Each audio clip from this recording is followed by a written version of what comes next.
Candidate numéro 6, nous recevons maintenant Maroussia Nicolai Di Félix. Maroussia est assistante doctorante à l'Institut des sciences de la communication et de la cognition à l'Université de Neuchâtel. Bonsoir Maroussia. Bonsoir. Comment ça va? Ça va bien pour l'instant. Qu'est-ce que vous ressentez? Je sens un petit peu de stress et puis une grande joie de pouvoir partager ce moment avec vous. Eh bien, vous êtes depuis toujours fasciné par le monde des émotions, donc ça tombe bien. Vous menez des recherches sur les mécanismes à l'origine de la relation entre l'intelligence émotionnelle et le bien-être subjectif. En d'autres termes, vous recherchez la recette scientifique du bonheur.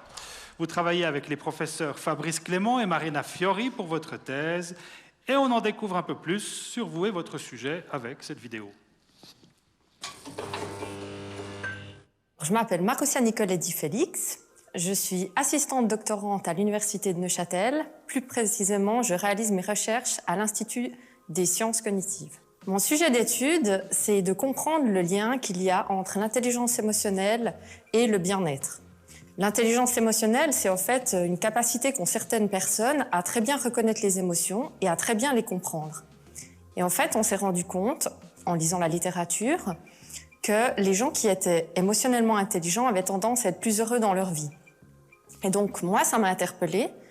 Et le but de ma thèse, c'est de chercher à comprendre quels sont en fait les avantages dont bénéficient les personnes émotionnellement intelligentes pour être plus heureuses. Alors, ça me passionne, cette recherche sur l'intelligence émotionnelle et le bien-être, particulièrement parce que les émotions, pour moi, c'est un domaine qui est très intéressant. Et puis, dès notre plus tendre enfance, en fait, on apprend grâce aux émotions à se comporter avec d'autres gens.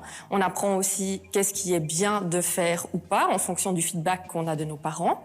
Et puis, par la suite, aussi, les émotions nous permettent de nous comporter correctement en société avec les autres et de tisser des relations étroites avec d'autres personnes.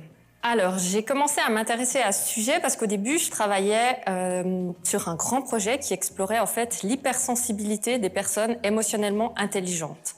Et on s'est aperçu qu'elles avaient vraiment une sensibilité accrue aux émotions. Donc, elles sont capables de détecter très rapidement les émotions. Peut-être que, justement, cette manière de traiter l'information émotionnelle d'une manière particulière pourrait nous amener à plus de bien-être. Et en fait, c'est ça qui a lancé ma thèse. Alors, participer à MT 180, pour moi, c'est un petit peu un défi, en premier lieu. Je vais apprendre comment vulgariser un petit peu les résultats de mes recherches et puis les partager surtout au public. Et puis, j'espère qu'on va aussi bien s'amuser, passer un bon moment et puis aussi faire de belles rencontres avec d'autres doctorants et doctorantes. Alors, l'Université de Neuchâtel, pour moi, c'est chouette, c'est convivial, c'est à taille humaine, et puis c'est super parce que c'est situé au bord du lac, donc ça nous permet aussi d'aller nous évader quand on en a besoin. Et puis, une autre chose qui est vraiment cool à l'Université de Neuchâtel, c'est qu'on a la possibilité aussi de faire plein d'activités sportives, puis ça nous permet de nous défouler entre les cours.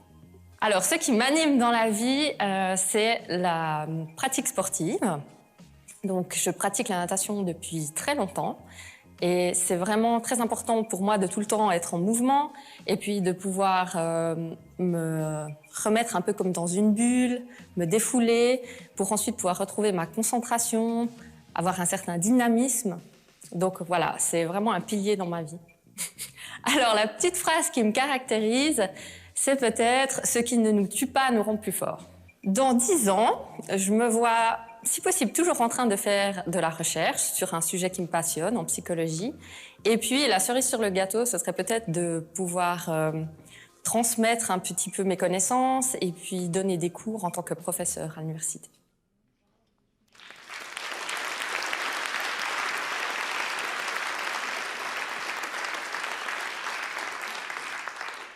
Professeur d'université, vous êtes plutôt sur le bon chemin.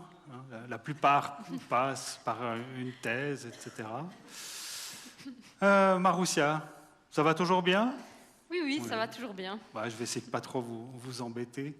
Avant votre prestation, on est au moment M, on est avec Maroussia Nicolai Di Félix. Est-ce que vous êtes prête? Oui, je suis prête. Alors la scène est à vous.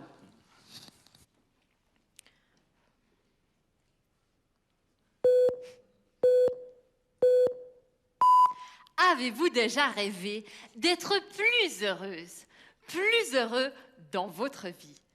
Sûrement, et ça tombe bien, ce soir, je vous dévoilerai le secret de la recette du bonheur. Mesdames et messieurs, je vais tout d'abord vous raconter comment je l'ai découvert. J'ai décidé de pister des personnes qui possèdent une connaissance remarquable des émotions. Elles sont appelées émotionnellement intelligentes. Leurs 3 principaux talents sont, premièrement, une hypersensibilité qui leur permet de détecter rapidement les émotions. Deuxièmement, une reconnaissance précise des émotions présentes sur le visage, le corps et dans l'intonation de la voix. Même les émotions les plus subtiles sont reconnues à tous les coups. Enfin, troisièmement, elles possèdent une compréhension fine de chaque émotion. Et alors, me direz-vous, pourquoi s'intéresser aux personnes émotionnellement intelligentes ? Car de nombreux travaux montrent qu'elles sont plus heureuses. Et comment est-ce possible ? C'est justement ce que je tente de comprendre en analysant comment elles se comportent dans des situations émotionnellement chargées. Imaginez par exemple une situation dans laquelle une personne sans gêne vous pique votre place dans une longue file d'attente. Par-dessus le marché, vous êtes déjà très pressé et vos enfants commencent à s'agiter dans tous les sens. Comment réagissez-vous ? Avez-vous plutôt tendance à exploser de colère ou à garder votre calme ? Mes recherches montrent que les personnes émotionnellement intelligentes réagissent moins facilement et moins longtemps aux émotions négatives. À l'inverse, elles réagissent plus aux émotions positives. Réagir ainsi les rend plus heureuses. Mon étude montre aussi qu'elles utilisent des stratégies plus adaptées pour gérer leurs émotions. Par exemple, en les acceptant, en relativisant ou encore en évaluant la situation sous un angle différent. Gérer leurs émotions de manière adaptée améliore leur bien-être. Pour conclure, la recette du bonheur repose sur une solide connaissance des émotions, accompagnée d'une agilité à la gérer. Voici le secret de la recette du bonheur à mettre en place dès maintenant.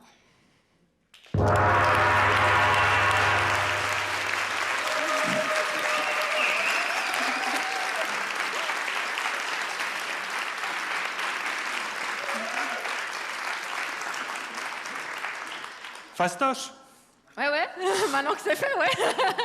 qu'est-ce que vous ressentez maintenant ? Ah, maintenant, c'est du soulagement. Hein. Maintenant, c'est la fête dans ma tête, c'est calme. Je suis déjà à l'apéro. Cet intérêt pour les émotions, ça vous vient d'où ? Alors, cet intérêt pour les émotions, ça me vient depuis que je suis toute petite. En fait, j'ai toujours été fascinée de remarquer qu'en fait, on pouvait cacher nos émotions, les montrer, et puis qu'on pouvait aussi décider de manipuler les gens avec les émotions. Voilà. Marussia Nicolai Di Felix, merci beaucoup.